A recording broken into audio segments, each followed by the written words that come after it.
La contingencia va más allá de los titulares. Son las conversaciones que importan en Cuatro Cabezas. Vamos a seguir en el tema migratorio y para eso estamos al teléfono con Mayerlin Mateus, académica de la Universidad Finisterra. Mayerlin, ¿qué tal? Muy buenos días. Hola, Kike, muy buenos días. Gracias por la invitación. Un saludo a quienes nos están escuchando. Mayerlin es especialista en Derecho Administrativo y magíster en Investigación Jurídica y precisamente su línea investigativa es el Derecho Migratorio. Mayerlin, ¿de qué nacionalidad eres tú? Venezolana. Qué lindo acento, me encanta. Oye, ¿cuál es la diferencia entre enrolamiento y empadronamiento? Porque hemos estado discutiendo de esto. ¿En qué se diferencian? Porque esto a raíz de la confusión que hubo ayer, por eso estamos preguntándolo. Sí. Sí, bueno, ayer la verdad es que hubo muchísima confusión respecto de estos dos términos y bueno, se generó todo este tema que vimos allí en el Estadio Víctor Jara. Fíjate, son dos procesos diferentes. El enrolamiento es un proceso permanente que corresponde al registro civil y es simplemente para que las personas que, digamos, están de manera irregular puedan obtener un RUT provisorio a efectos de obtener, por ejemplo, una atención de salud, ¿ok? Ahora, el empadronamiento fue un proceso acotado, no es un proceso permanente como si lo es el enrolamiento, y fue un proceso acotado que ya terminó, no se está dando más, y que correspondió en su momento entre mediados de 2023 y principios de este 2024, correspondió a la PDI y al Servicio Nacional de Migraciones a efectos de que las personas primero se tenían que autodenunciar y luego pasar por ese proceso simplemente a efectos de que el Estado chileno conozca a estas personas, tenga su foto, sus huellas dactilares, etcétera, y digamos estén allí como en un registro sobre, bueno, esta persona que a pesar de que está irregular, al menos el Estado conoce y sabe quién es ella. Entonces, si bien ambos procesos están destinados a personas que están de manera irregular, son procedimientos diferentes. El procedimiento que se dio el día de ayer es precisamente el enrolamiento. No tenía nada que ver con el empadronamiento. Perfecto. ¿Y la confusión, a tu juicio, a qué se debió? Sí, mira, yo creo que a pesar de que ella he escuchado como varias declaraciones, o he visto varias declaraciones por parte de autoridades del gobierno que han dicho, bueno, miren, la culpa no es de nosotros, la gente se confundió. Bueno, lamentablemente, cuando hay un llamado como el que hizo, por ejemplo, el subsecretario Luis Cordero, o un anuncio, mejor dicho, de que mira, posiblemente viene una regularización para personas que pasaron por el empadronamiento y a los 2 días tienes un llamado del registro civil diciendo, mira, vamos a enrolar a tantas personas en una jornada especial. Bueno, ahí se dio la confusión. Evidentemente, yo no creo que haya sido intencional por parte de ninguna autoridad del gobierno. Y tampoco creo que desde algún sector se haya impulsado esta confusión, porque también leí por ahí, bueno, es que alguien de manera de mala fe está impulsando esta confusión. O sea, yo creo que simplemente esto nos refleja que hay una necesidad en miles de personas que están de manera irregular, pero que a pesar de que están en esa situación, quieren llegar a la formalidad, quieren llegar a la regularidad, y quizás ese deseo ha hecho que las personas hayan confundido esto y hayan pensado que el día de ayer podían quizás estar un poco más cerca de esta regularización. Oye, gente nos escribe, y yo reconozco mi ignorancia y lo dije al aire, ¿eh? Esta idea que los inmigrantes, por ejemplo, en una ocasión tienen privilegio y preferencia respecto de los chilenos, o que en salud lo mismo. ¿Cómo es la realidad de esto? Sí, mira, lo que sucede es que, por ejemplo, en el sector salud, cuando hay una inscripción en FONASA, el Estado directamente determina que una persona que no tiene papeles es una persona que debe estar en FONASA A, ¿no? Que es, digamos, la que se le da a personas que están, por ejemplo, en situación de calle, ¿no? Entonces te están equiparando una persona migrante a una persona en situación de calle, pero no es necesariamente siempre porque esta persona migrante quiera estar en ese tramo de FONASA, sino porque el Estado directamente, porque esa persona está irregular, asume que no tiene medios para, por ejemplo, pagar una cotización. ¿Ok?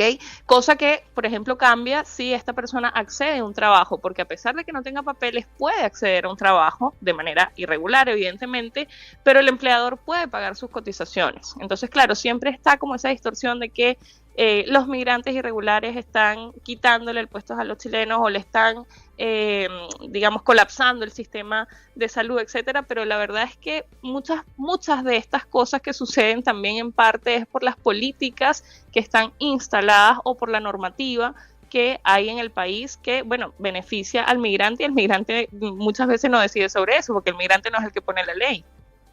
Oye, y lo otro, ¿cómo son los procesos de regularización de un inmigrante? Porque aquí hay inmigrantes que llegan vía aeropuerto, entran y están los de... te quería preguntar primero, los que entran, por ejemplo, a través de Colchane, Sí. ¿esos son indocumentados o quedan inmediatamente documentados? Sí, mira, a ver, desde que cambió la ley, que fue fue una ley que se promulgó en 2021 y entró en vigencia plenamente en 2022, desde esta ley se ha quitado la posibilidad de que una persona que ingrese por pasos habilitados pueda obtener una visa desde el país, salvo la visa de reunificación familiar. Esto para personas que han ingresado, por ejemplo, por el aeropuerto.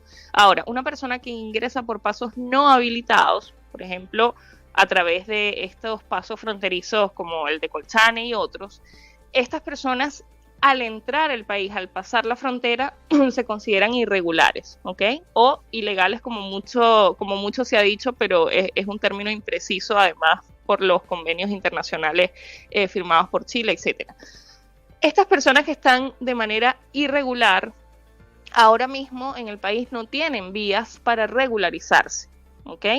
Por eso es que el gobierno en estos días ha anunciado una posible regularización para las personas que se han empadronado, pero son personas que ya se empadronaron y es un proceso que ya terminó, ¿ok? Por eso es que ahora mismo una persona que entre hoy o que entró ayer, no tendría esa posibilidad. Es un proceso que se está evaluando para personas que se empadronaron entre 2023, inicios de este 2024, y que son personas además que ya están de alguna manera establecidas en el país, que están trabajando, muchas tienen familia acá, tienen hijos chilenos, etcétera, y digamos es irracional que estas personas que ya están establecidas, viven acá, pagan arriendo, pagan IVA, etcétera, pagan sus cotizaciones en salud seguramente, en las AFP, digamos no tengan un estatus regular. Entonces esto es lo que está evaluando el gobierno en este momento y es una medida que resulta bastante sensata si tenemos en cuenta que son personas que al estar de manera regular, pues son personas que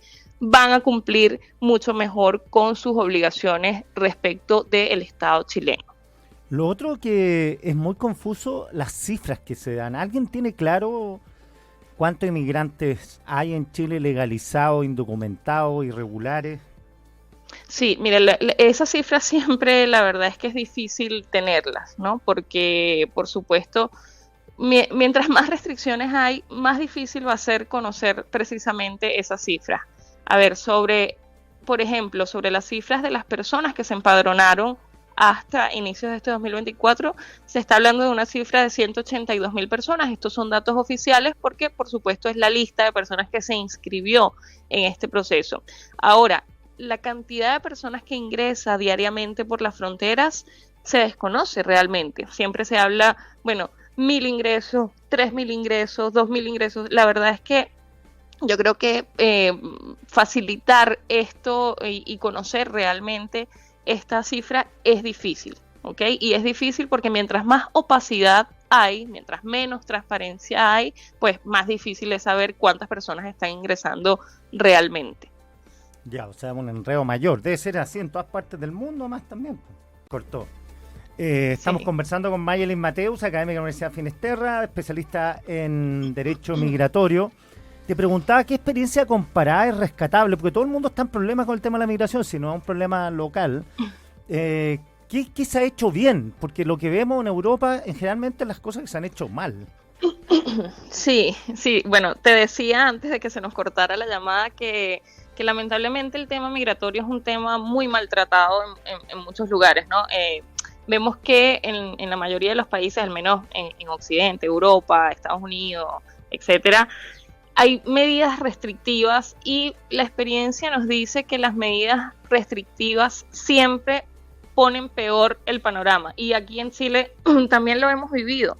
Hemos vivido que desde el año 2019, desde que se impone la necesidad para, por ejemplo, los venezolanos y los haitianos de contar con una visa de ingreso, se dispara el número de irregularidad. Y es una irregularidad que se ha incentivado desde el Estado. Entonces, lamentablemente, es un tema que está muy maltratado en muchos lugares. Si tú me preguntas, bueno, ¿dónde lo hacen bien? Yo tendría que responderte, quizás veamos dónde no lo hacen tan mal, porque la verdad es que sí, el tema no se trata de una buena manera casi en ningún lado. Ya, o sea, es un problema relativamente contemporáneo. Sí. Que no se ha resuelto. En Estados Unidos hubo experiencias anteriores con los cubanos, pero sí, nunca eran oleadas tan grandes, ¿no? Claro, aquí el problema, digamos, que uno lo percibe muy cotidianamente, es que, claro, Chile es un país con una población pequeña, digamos, comparativamente con otros estados, y claro, al recibir en muy poco tiempo, ya estamos sobre el 1.000.000 de migrantes en general, entre toda la población migrante. Claro, por supuesto, eso tiene un impacto, ¿no? Además, Chile es un país que está como bastante alejado, ¿no? de otros países. Entonces, claro, ha sido una población que ha estado acostumbrada a su propia gente, ¿no? Entonces, por supuesto, recibir una gran cantidad de personas de otros lugares, por supuesto que tiene un gran impacto, y eso se percibe como un problema y como una crisis en sí mismo, ¿no? Pero si desde la institucionalidad el tema estuviera mejor tratado, si las reglas fueran más claras, creo que no habría tanto problema. De hecho, lo que sucedió ayer es un claro reflejo del problema que hay a nivel de comunicación por parte de la institucionalidad. El Servicio Nacional de Migraciones, la PDI, el Registro Civil, estos organismos involucrados no dan una información, digamos, veraz, oportuna, que la gente pueda conocer en palabras sencillas a qué debe someterse. Y esto genera problemas como el de ayer. Entonces, si desde la institucionalidad hubieran más transparencia, yo creo que la cosa andaría un poco mejor también. Oye, acá se instaló el tema del efecto llamada. ¿Hay alguna evidencia que eso existe o no? Mira, la verdad es que no. Yo creo que quienes están criticando esta medida, y yo creo que en ese sentido el llamado que hizo ayer el subsecretario Luis Cordero, yo creo que es un muy buen llamado, en el sentido de que hablemos esto de manera seria, hablemos con los números en la mano, hablemos con los datos ciertos, ¿ok? Esto no va a generar un efecto llamada, ¿ok? Yo creo que esto es más que un premio, como están diciendo algunos, esto es un perdonazo. No se trata ni de premios ni de perdonazos, se trata de poner las cosas en orden. Mucha de esta irregularidad que hay, como les decía hace un momento, es generada desde el Estado por las medidas restrictivas. Entonces, no se puede cambiar la realidad a través de una ley. Es decir, porque la ley sea más restrictiva, lo que pasa, por ejemplo, en países como Venezuela no va a dejar de suceder por una ley que se cambie acá en Chile, y la gente no va a dejar de salir de allá porque sí hay una crisis real, política, social, económica, humanitaria. Entonces, digamos, eso no se va a cambiar por una ley. Entonces hay que hablar con datos en la mano. Esto no vaya a hacer un efecto llamada para que vengan más irregulares, como están diciéndonos por allí. Yo creo que esto hay que concentrarlo en las personas en las que está dirigidas, porque además esto no está dirigido para todo el mundo.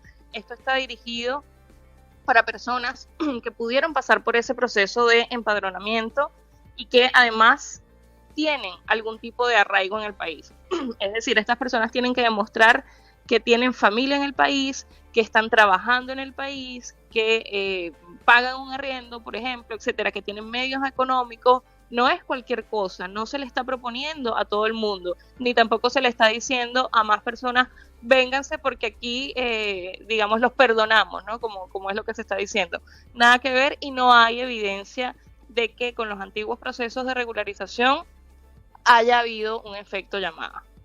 Oye, y el tema de este efecto llamada, o sea, si no está comprobado, yo he escuchado diputados usarlo como argumento, o sea, hay que tener un poquito más de seriedad, creo, ¿no?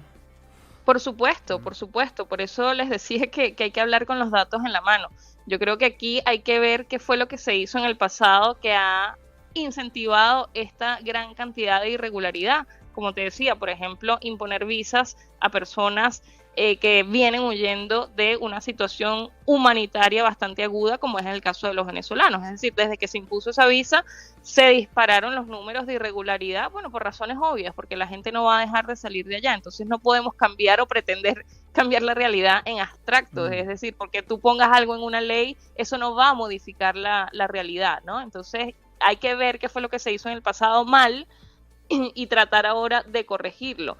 Y también hay que ver que quizás mucho de lo que se ha hecho desde el Estado, desde la institucionalidad, desde el gobierno, desde la ley, etcétera, ha sido siempre reactivo. Quique, estamos desde hace muchos años estamos viendo al Estado chileno reaccionar tras reaccionar. No, parece que no hay una capacidad de sentarse a pensar una política migratoria que pueda ser estable en el tiempo. Fíjate que la ley de migraciones tiene 2 años apenas y ya se va a cambiar y le van a hacer una enorme modificación a la ley. Son más de 50 artículos que se quieren cambiar. Entonces, fíjate, es reacción tras reacción, como que sucede algo, entonces, ¿cómo lo atacamos? Es una política de apagar fuegos. Y eso está mal, porque la política migratoria tiene que ser una política duradera en el tiempo y que además vea a la persona, porque estamos hablando de personas, parece que a veces eso también como que se pierde un poco en la discusión, ¿no? Es decir, estos migrantes irregulares son personas que necesitan tener un estatus regular para poder trabajar, para poder llevar el pan a sus familias, etcétera. Parece que esto a veces se pierde, ¿no? Y también, bueno, se maneja y se manipula también tratando de vincular siempre el tema de la irregularidad a la delincuencia, ¿no? Entonces ahí también el discurso resulta bastante maniqueo y bueno, y les resulta también, hay que decirlo, a muchos políticos para captar la atención de quienes les votan. Oye, esta idea de Evelyn Matei de expulsar a 3.000 inmigrantes, esto es como, yo he tratado de averiguar cómo lo van a hacer, porque leía el fin de semana que cada deportación cuesta como 3 millones de pesos. Segundo, no es como Estados Unidos que tiene frontera con México, que los sacan por la frontera. Aquí habría que ir a dejarlo a Venezuela y no creo que los quieran recibir allá tampoco. Es bien impracticable eso. ¿Cómo lo ves tú? Sí, bueno, sí, precisamente yo coincido en tu análisis. No es fácil, de hecho, parte de las modificaciones que se quieren hacer a la ley de migraciones es precisamente hacer un proceso más expedito de expulsiones, pero la pregunta es esa que tú te haces, ¿cómo lo van a hacer? ¿Cómo lo van a hacer? Primero porque no es sencillo, es un proceso costoso y además, de nuevo, hay que resguardar los derechos de las personas. ¿En qué sentido? En que, bueno, si a una persona la van a expulsar, tiene que tener un debido proceso, y tiene que tener un debido proceso porque es una persona y porque los convenios internacionales que ha firmado Chile le exigen que actúe en ese sentido. Es decir, una persona no puede ser simplemente expulsada y ya, tiene que haberse cumplido un proceso en que esta persona se pueda defender y decir, mira, sí, yo ingresé, por ejemplo, irregularmente, pero por esta circunstancia. Podemos estar hablando de una persona refugiada, por ejemplo, entonces no la pueden expulsar, no la pueden devolver. Entonces, mira, no es fácil, no es fácil hacerlo. Yo creo que, como te decía hace un momento, se manipula el discurso y lo que se quiere es, con estas prácticas, son como actuaciones, ¿no?, grandilocuentes para captar la atención de las personas y que les voten, pero al fin de cuentas no van a poder cumplir eso que le están prometiendo a las personas. Vamos a expulsar a una gran cantidad. Es que es difícil hacerlo. No, quizás no sea imposible. Quizás, bueno, también algunos estén pensando, no sé, directamente en violar derechos humanos, en violar los convenios internacionales que ha firmado Chile y bueno, empezar a expulsar y después decir, bueno, yo me asumo esta responsabilidad, pero no va a ser fácil. Mayerlin, oye, 1.000.000 de gracias por esta conversación, ¿ah? Que tengan un excelente día. No, muchísimas gracias a ti, un gran saludo.